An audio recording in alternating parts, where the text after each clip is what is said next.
O livro do profeta Miqueias. Miqueias viveu em uma pequena cidade chamada Moresete, no reino do sul de Judá, aproximadamente na mesma época de Isaías. E ambos os reinos do norte e do sul de Israel haviam se partido há muito tempo atrás e ambos haviam violado a sua aliança com o Deus de Israel. Então, Miqueias avisou que Deus traria o grande império mau da Assíria para tirar o reino do norte e devastar Jerusalém. E também avisou que depois deles a Babilônia traria uma destruição ainda maior. Como todos os profetas, Miqueias falou em nome de Deus para acusar Israel, ou como ele diz no capítulo 3, o Espírito de Deus me deu poder, amor pela justiça e coragem para declarar como Israel se rebelou. E assim, a maior parte desse livro explora as acusações de Miqueias e seus avisos do julgamento de Deus sobre Israel. Mas Miqueias também tinha uma mensagem de esperança que contrariava esses avisos sobre a restauração que Deus traria do outro lado do seu julgamento. E se você se aprofundar no livro conosco, verá como isso funciona.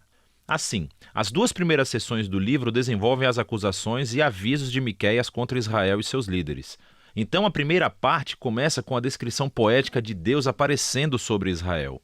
Assim como ele fez no Monte Sinai, há fogo e fumaça e terremoto. Mas ele não veio fazer uma aliança dessa vez, ele veio trazer o seu julgamento sobre Israel por mais de 500 anos de rebelião.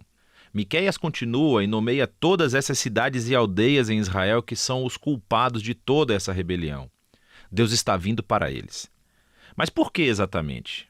Então Miqueias arranja uma briga com os líderes de Israel. Ele diz que eles se tornaram ricos através do roubo e da ganância.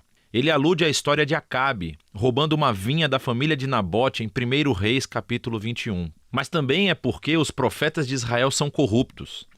Eles estão muito felizes em obedecer às promessas de proteção a Deus a quem puder pagar. Não, Miqueias diz, Deus retirou a sua proteção a Israel.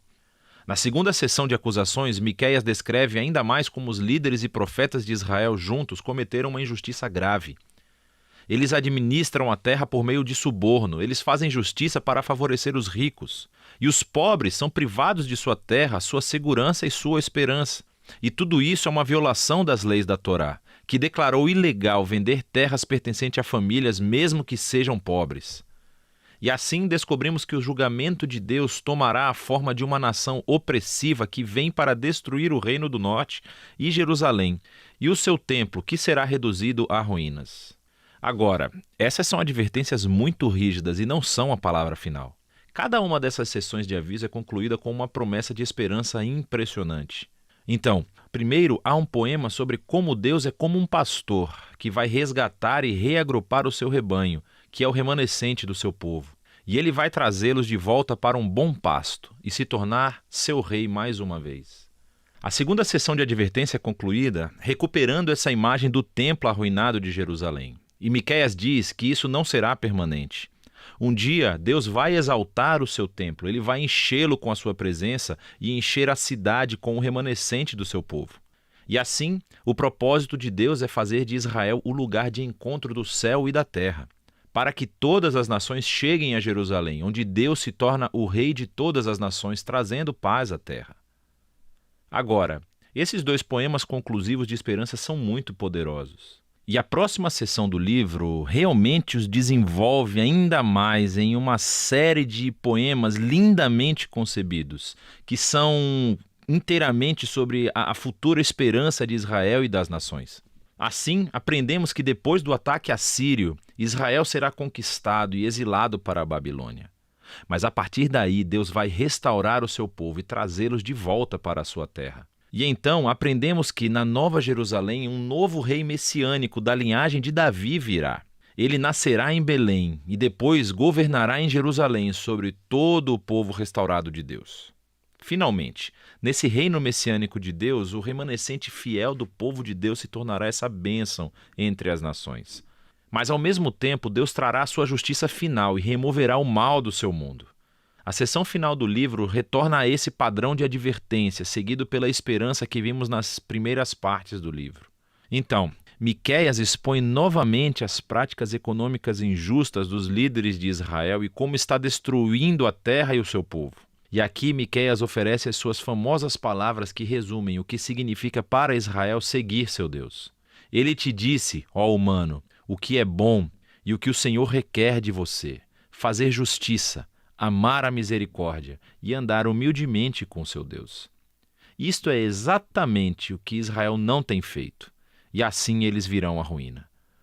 No entanto, o livro termina com outra nota poderosa de esperança. Israel é personificado como um indivíduo que está sentado sozinho em vergonha e derrota. É uma imagem clara da destruição e exílio de Israel. E esse indivíduo está observando a misericórdia de Deus e ele implora a Deus que o ouça e o perdoe. Mas por quê? Por que Deus deveria ouvir e perdoar esse povo sem fé e rebelde? Bem, o profeta oferece 2 motivos. Primeiro, ele diz, por causa do caráter de Deus. Quem é um Deus como você que perdoa o pecado e perdoa a rebelião? Ele sabe que a misericórdia de Deus é mais poderosa do que a sua ira ou o seu julgamento. E a segunda razão é por causa das promessas de Deus. Ele diz, você permanecerá fiel a Jacó e mostrará o amor da aliança a Abraão como prometeu há muito tempo. Agora estas são as palavras finais do livro. Elas são uma alusão às promessas da aliança de Deus a Abraão e a sua família desde o início do livro de Gênesis, de que todas as nações encontrariam a bênção de Deus através da família de Abraão. Mas para se tornar uma bênção para as nações, Israel deve primeiro ser fiel ao seu Deus. E isso explica esse vai e vem entre o julgamento e a esperança do livro de Miqueias. Se Deus vai abençoar as nações através de Israel, então ele deve confrontar e julgar o mal entre o seu povo.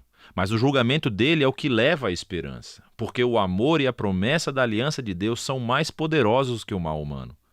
E o seu propósito final não é destruir, é salvar e redimir.